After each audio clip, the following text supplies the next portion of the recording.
Sekarang, sesuai dengan definisinya, iman adalah jembatan atau saluran antara dunia roh dengan dunia manusia. Di dalam dunia roh, kerajaan Allah adalah kuasa Allah. Urapannya memperkuat. Dalam istilah manusia yang dapat dimengerti, ini adalah kuasa perusahaan. Jadi iman adalah saluran tempat mengalirnya kuasa, semacam kabel listrik. Di dalam rumah Allah, tempat kita tinggal. Jika demikian, maka kuasa harus dapat diakses melalui kabel iman, sehingga kuasa dapat mengalir. Hal ini membutuhkan outlet atau keluaran kuasa, atau stop kontak, atau tombol untuk dicolokkan ke dalam kuasa, sehingga kuasa dapat mengalir ke dalam lingkungan kita dan bermanifestasi dengan sendirinya.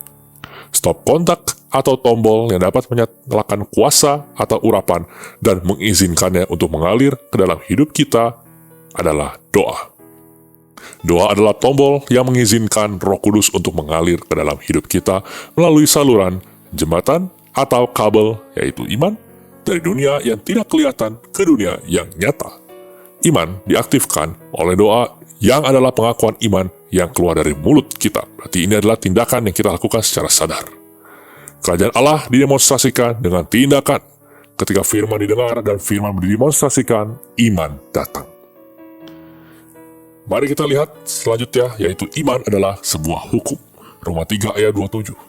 Dan sebuah roh. 2 Korintus 4 ayat 13. Apakah artinya itu?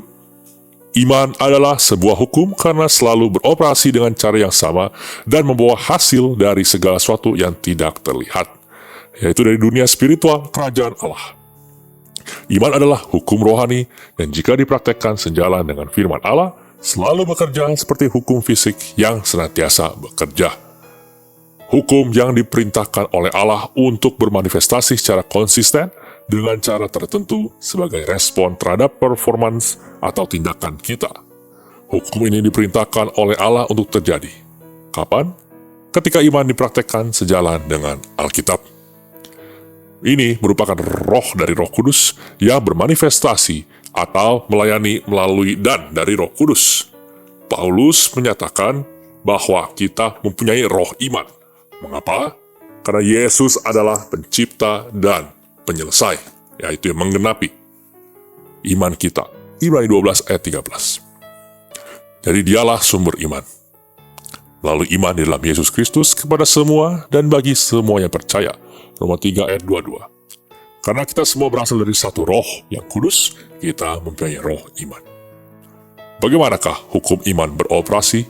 Yang pertama, melalui kasih, Galatia 5 ayat 6. Yang kedua, melalui perintah, perkataan, Markus 11 ayat 23-24. Yang ketiga, melalui kepercayaan tanpa keraguan, Markus 11 ayat 23-24, Yakobus 1 ayat 6-7.